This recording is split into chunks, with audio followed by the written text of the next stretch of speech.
saya Bima Wahyu Wijaksono. Saya mahasiswa aktif Fikia Universitas Erlangga. Saya prodi kedokteran. Nah, saya berasal dari Riau. Nah, yang saya membuat video ini, saya akan menjelaskan gimana strategi saya dalam melakukan belajar, atau dibilang strategi dalam belajar lah ya kalau bisa. Nah, sebelum saya akan menjelaskan gimana strategi-strategi saya dalam belajar, saya akan curhat sedikit gimana aktivitas-aktivitas saya selama di kampus, atau aktivitas-aktivitas sehari-hari saya saat di kampus. Nah, aktivitas kami itu bisa dibilang cukup padat ya. Bisa berangkat dari jam 7 pagi, bisa juga jam 8 pagi. Nah, kalau biasanya tuh jam 7 pagi itu kami hari Senin, yaitu ada matkul ETM, Komkes, sama PPP. PPP itu singkatan dari Personal and Professional Development. Nah, biasanya tuh kami kalau dari pagi tuh jam 7 sampai jam 12 siang tuh kami matkul yang pertama tuh ada matkul ETM dulu biasanya sama Komkes. Bisa juga kadang-kadang diselang-seling Komkes dulu baru ETM. Nah, siangnya tuh biasanya tuh dari jam 1 kami ada jeda. Jedanya tuh dari jam 12 siang sampai jam 1. Jam 1 tuh kami baru masuk. Nah, biasanya tuh jam 1 siang tuh kami masuk PPP itu, matkul PPP. Nah, di situ kami dari jam 1 sampai jam 3, bisa jam 3 sampai jam setengah 4. Di hari Selasa pun juga sama, matkulnya tuh ada ETM, Komkes, sama PPP. Nah, lanjut dari Rabu, Kamis, Jumat. Nah, Rabu, Kamis, Jumat tuh kami ada matkulnya yang namanya tuh Tramen. Tramen itu singkatan dari keterampilan medik. Nah, keterampilan medik tuh awal-awalnya tuh kami dikasih materi dulu ya, materi kayak ada pemeriksaan tanda-tanda vital, pemeriksaan jantung, pemeriksaan abdomen, pemeriksaan paru-paru, pemeriksaan apa lagi ya, kayak anamnesis gitu, kita bertanya-tanya apa aja penyakitnya gitu ya. Nah, di situ kami masih minggu-minggu awal tuh kami masih dikasih materi ya, masih belum masuk praktek lah ya, masih belum praktek. Di situ kami masih materi, belajar materi gimana kita kita cara menghadapi pasien. Kita tuh harus tenang ngadepin pasien, tidak boleh terburu-buru. Nah, lanjut udah ada berapa bulan atau berapa minggu ya kami belajar materinya. Nah, kami masuk ke prakteknya, lanjut langsung prakteknya ya. Nah, di situ kami dibagi-bagi kelompok lagi, kami dibagi berapa kelompok, ada beberapa kelompok lah ya. Kami dikasih berapa kelompok. Nah, kami dipisah-pisah ruangannya. Kami juga dijelaskan langsung oleh dosennya itu juga dokter. Jadinya kami lumayan kayak ada ilmu-ilmu dari dokter langsung ya, gimana caranya menghadapi pasien, harus tenang dan tidak boleh terburu-buru, tidak boleh marah-marah ke pasien, tidak boleh ya, sama pasien kita harus ngadepin, harus sabar. Nah, yang pertama tuh kalau nggak salah tuh yang hari Rabu ya, hari Rabu tuh ada praktikumnya tuh praktikum tanda-tanda vital sama anamnesa. Nah, di anamnesa tuh sama tanda-tanda vital tuh kami dikasih tahu, kita nih anamnesa tuh yang pertama ya, anamnesa tuh dikasih tahu kita dicari apa aja penyakitnya, keluhannya, pokoknya kita bertanya-tanya segala macam kayak tentang apa penyakit pasien ini yang datang, keluhan bukan penyakit ya kan. Kan pasien kan belum tahu penyakitnya apa, kita harus menanyakan apa aja keluhan dan riwayat penyakitnya gitu.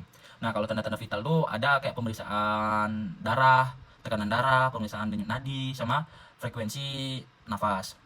Nah, selanjutnya tuh dari Kamisnya tuh kami ada kalau nggak salah tuh ada paru sama jantung. Nah, paru paru jantung tah paru jantung di paru jantung. Nah, di situ tuh kami melakukan ya pemeriksaan paru lah ya, kayak dinding dadanya tuh gimana, antara simetris atau tidak, atau segala macam lah, kami melakukan praktek-praktek segala macam. Nah, di hari selanjutnya tuh, di hari Jumatnya tuh abdomen itu pemeriksaan perut ya, bagian perut. Nah, di bagian perut itu kami juga sama kayak sebelumnya, kami akan melakukan praktik juga kayak pemeriksaan abdomen kayak perut. Baik, saya akan menjelaskan strategi saya dalam belajar. Nah, saya mengambil strategi belajar saya yaitu Pomodoro. Pomodoro ini sangat simple bagi saya ya. Kalau bagi saya itu paling simple, soalnya praktis dilakukan. Soalnya kita tuh belajar, ada jeda waktu, belajar lagi, jeda waktu, belajar lagi, ada jeda waktu untuk istirahat. Nah, tidak perlu dipaksakan kita harus belajar berlama-lama selama sejam, misalnya selama 2 jam, 3 jam kita belajar terus. Tidak bisa, soalnya kalau bagi saya kalau terpaksa belajar lama-lama tuh nanti malah nggak paham, malah otak otak saya ini nanti malah kayak bingung atau ngeblank gitu tiba-tiba. Makanya saya menggunakan strategi belajar Pomodoro. Nah, strategi dasar teknik Pomodoro ini ada yang pertama tuh pilih satu tugas. Tugas apapun itu kita ambil satu. Jangan banyak-banyak, satu aja cukup dulu. Soalnya kan nanti kita jeda, habis jeda tuh nanti baru ambil satu tugas lagi. Nah, yang kedua tuh ada set timer selama 25 menit. Nah, 25 menit itu kita fokus penuh tanpa gangguan. Nah, kayak seperti kita main HP. Main HP-nya tuh ya kita biasa kan kalau misalnya kalau udah jenuh kan kita buka IG, WA, yang lain-lain di HP tuh main game. Nah, kita nggak boleh. Soalnya kan cuma 25 menit kita terus fokus selama 25 menit itu dalam belajar.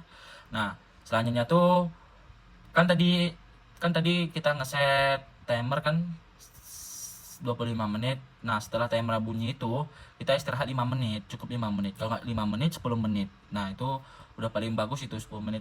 Paling lama tuh 10 menit. Soalnya kenapa? Kalau kita lama-lama istirahatnya nanti kita akan kayak mager lah kita mau belajar lagi. Nah, yang terakhir tuh ada ulangi sampai kamu selesai. Nah, ada 4 sesi. Saya biasanya pakai 5 sesi sih biasanya. Nah, kemudian ambil istirahat yang panjang. Nah, kan kita nanti ulang lagi, belajar ulang lagi gitu kan. Udah sampai 5 sesi. Nah, nanti saya biasa tuh ngambil istirahatnya tuh paling cepat tuh 35 menit. Soalnya istirahat panjang tuh paling cepat 30 menit. Nah, di situ istirahat yang panjang saya. Nah, kalau kalian nanya kenapa 25 menit? Nah, kalau bagi saya 25 menit itu terbukti ya jadi rentang optimalnya buat jaga fokus tanpa merasa lelah. Kalau bagi saya itu tidak ada tertekan di dalam otak dan kita bisa mengoptimalkan cara kerja otak kita. Jadi gitu deh strategi Pomodoro, belajar fokus, break berkala, dan selesai dengan energi yang tetap oke. Ancas. Jadi gitu ya strategi pembelajaran Pomodoro. Belajar fokus, break berkala, dan selesai dengan energi yang tetap oke.